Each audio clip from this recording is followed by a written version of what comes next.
Hello, in this video we're going to talk about multi-electron atomic systems. We've already talked about single electron systems, looking at the hydrogen atom and what are called hydrogenic atoms, which would be systems like helium plus, lithium 2 plus, that is systems with only one electrons. We've looked at the Schrödinger equation, we've solved the Schrödinger equation to determine the corresponding wave functions and energy levels. Now we're looking at multi-electron systems, and the simplest one of those, of course, is the two-electron system in helium. We're going to look at the Hamiltonian for that, and then take a look at approximation methods such as repulsion, ignoring repulsion, and something called variation theory to actually determine the energy dependence and the wave functions and levels, energy levels for these systems. And then we'll end the video with a discussion of the Pauli principle and its application to electron spin. So let's start out by looking at the Hamiltonian operator for helium. And here we have this operator which has the kinetic energy terms for each of the particles in the system.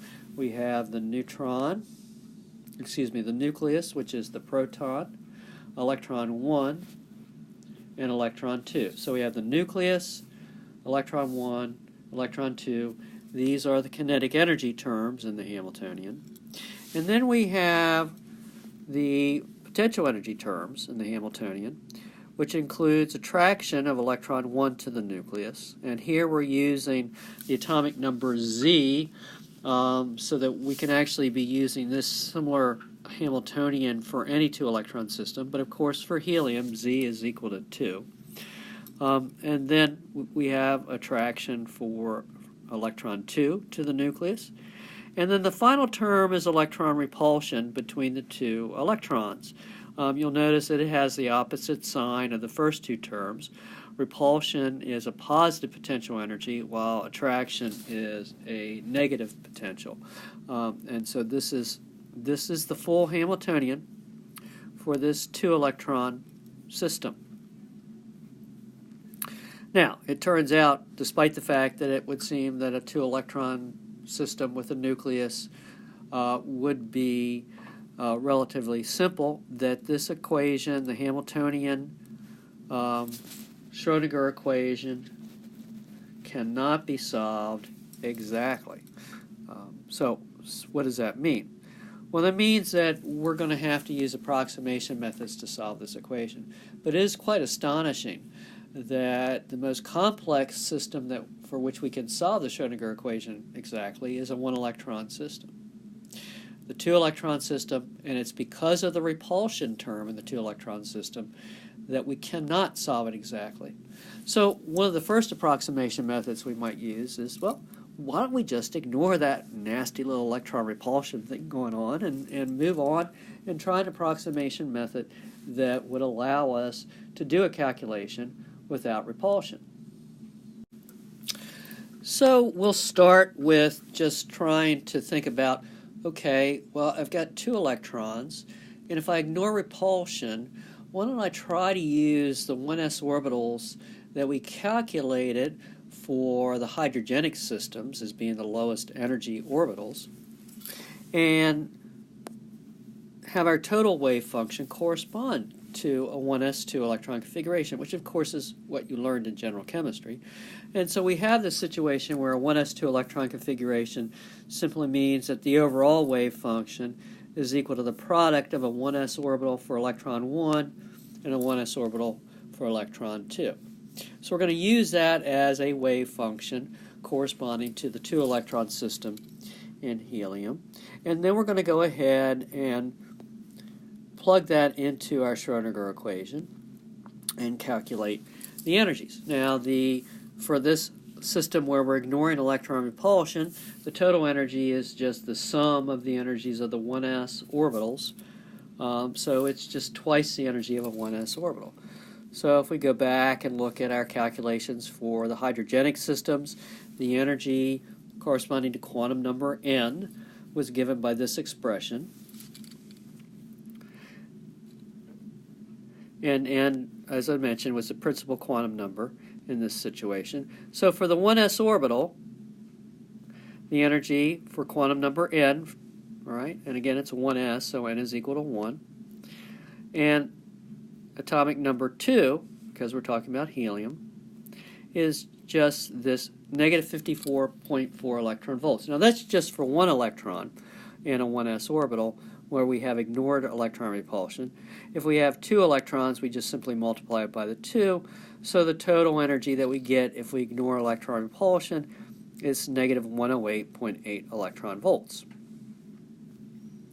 All right, now we compare that to actual energy of negative 79, and that's actually pretty far off. The error is 38%, and that's something that clearly indicates that this idea of ignoring electron repulsion is not a good one.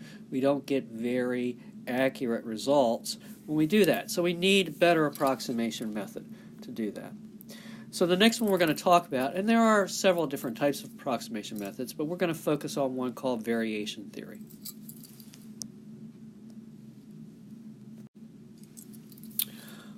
Okay, so the idea here in variation theory is that we're going to actually start with a guess, which is an approximate wave function. So we're going to guess at what the wave function might look like. But then what we're going to do is we're going to add or tweak it so that we have parameters in our wave function that we can vary to try to calculate a minimum energy. And the concept here is that the lower the energy of our approximate wave function, the closer it will be to the real wave function for the system, which should make sense because nature always gravitates toward the lower energy situation. So if we can get a guess, an approximate wave function that has an energy as low as possible, that's going to be the better approximation to the real wave function. So for our 1s2 electron configuration, we're going to use this, again, orbital idea, where the 1s orbital is given by the expression here that we see. If you go back and look at the hydrogenic systems, that is the expression that we have for a hydrogenic system. The only difference is we're using this Z, the atomic number, we're replacing the atomic number with something called Z effective. That's the little subscript there corresponding to Z effective. And that's going to be our variable. What we're going to do is we're going to take this wave function for a 1s orbital and use it to calculate a wave function for the helium system in the Schrödinger equation to calculate the energy. And then we're going to find the value of Z effective that gets us the lowest possible energy. And again, the concept here is the value of Z effective that gives us the lowest possible energy will give us a wave function that's the closer or closest to the real wave function. So that's our objective. Find a value of Z effective that gives us the lowest possible energy, and that will get us closer to the real function. So here's what we're going to do. Here's our trial function, which is again the product for the 1s2 electron configuration, the product of 1s orbitals. And when we take the 1s orbital wave functions for the 2 electrons and multiply them together, this is what we get, all right, with our Z effective, which is our adjustable parameter. Notice, of course, that we've got R1 plus R2 here in the exponent.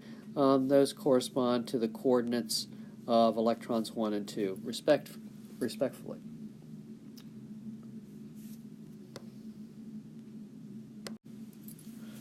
The corresponding energy equation is given here in terms of Z effective and the atomic number Z. You can see the atomic number Z is in here as well. And this is in units of what are called Hartrees, or atomic units. All right? And we do it this way to simplify the expression. It's just easier to work with in this simplified version.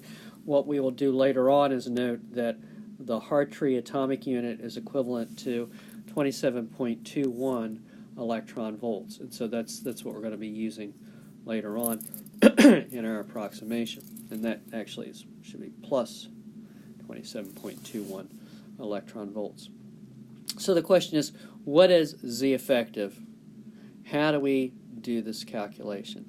And that's something that we're going to leave to another video, which shows how we can use the Wolfram cloud, for example, to calculate a value of Z effective, which gives us a minimum energy. We'll then compare that to the real energy in that system.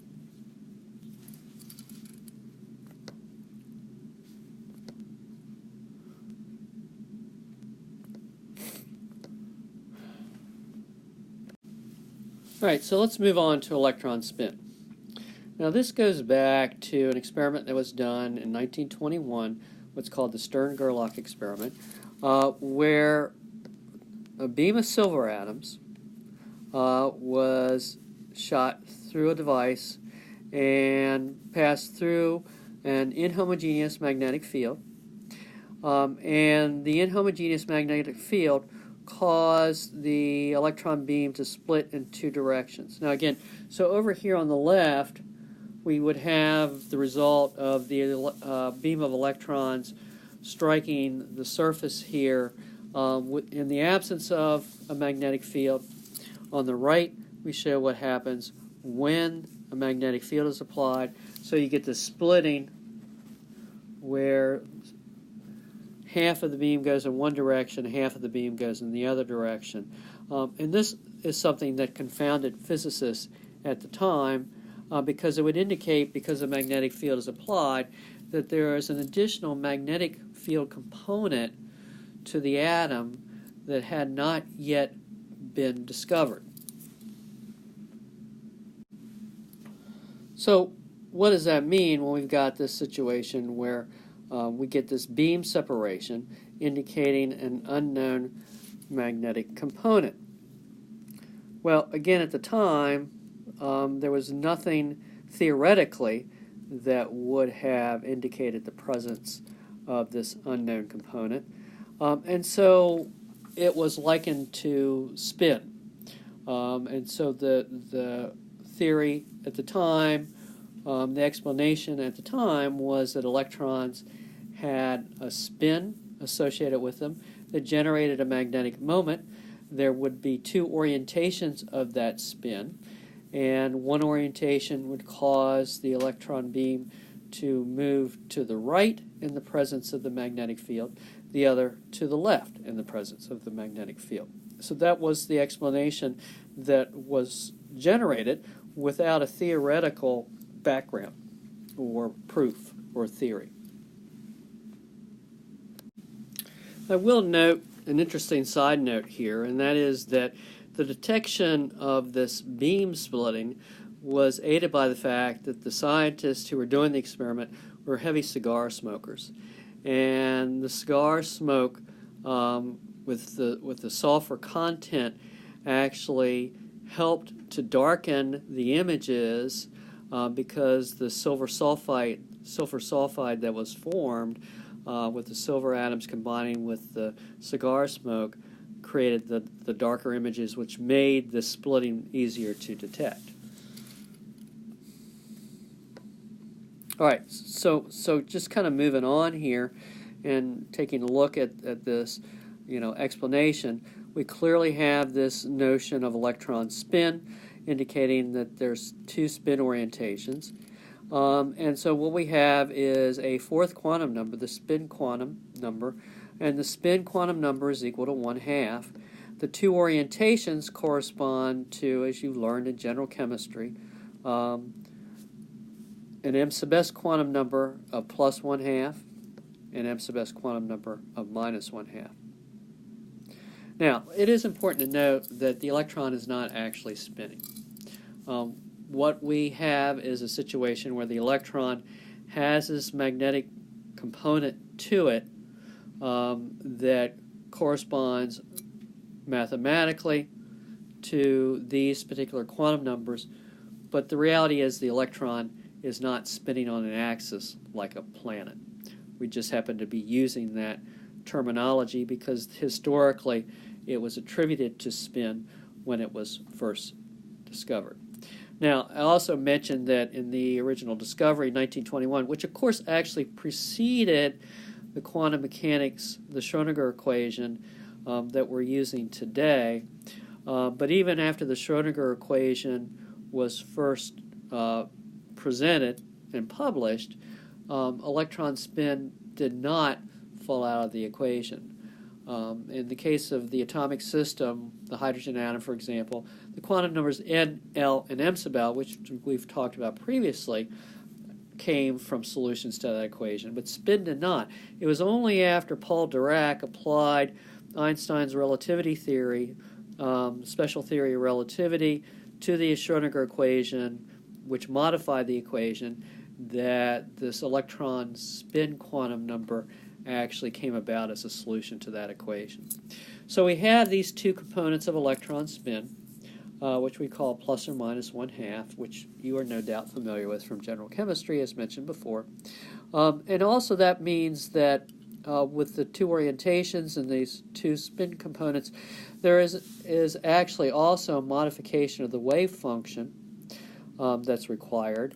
And we won't be talking about this very much, but we refer to the wave function component with m sub s plus 1/2 as being alpha. That's the Greek character alpha. And when it's minus 1/2, there's an additional component to the wave function which we refer to as beta. And this is something that we are not going to go into detail right now, perhaps later in our discussion of electron spin. All right, so now we have our four quantum numbers, N, L, M sub L, and M sub S, that you have come to know and love in specifying the state of an electron in an atomic system. And of course, this gives rise to the Aufbau principle in electron configurations. Now, the Pauli principle, you may recall, states that no two electrons can have the same four quantum numbers. That's the Pauli exclusion principle.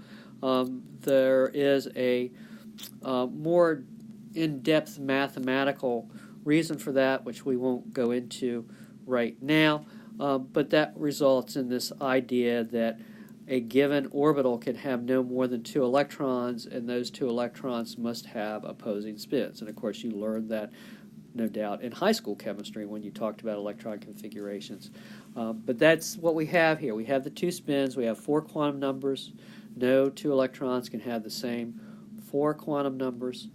And that we have, for example, helium, the ground state electron configuration is being 1s2, where those two electrons have opposing spins. All right. When we start talking about, in this case, there's what we call an excited state that's shown here. The helium having a 1s1, 2p1 electron configuration, which means we have one electron in the 1s orbital and one electron in the 2p orbital. And again, what's important to note here, of course, is that this is an allowable electron configuration. It just corresponds to a more energetic state for the molecule, and that's why it's called an excited state.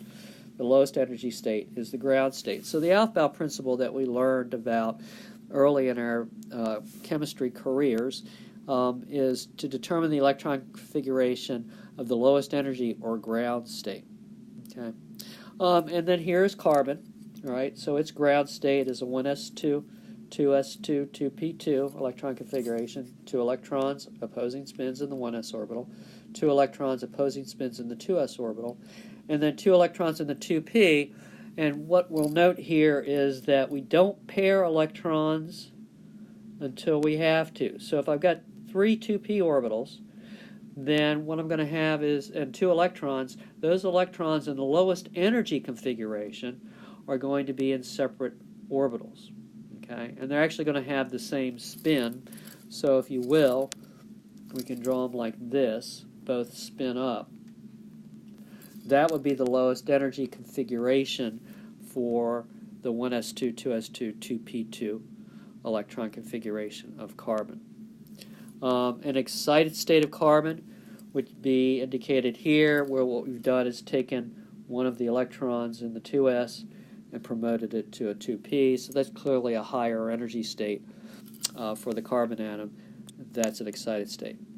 Now, one of the questions you might want to ask yourself, of course, and this Aufbau principle should be something that you recognize from previous chemistry classes, but if we go back to our discussion of the hydrogen atom, you may remember that the energy depended only on the principal quantum number, and that the 2s orbital and the 2p orbitals and the hydrogen atom actually had the same energy.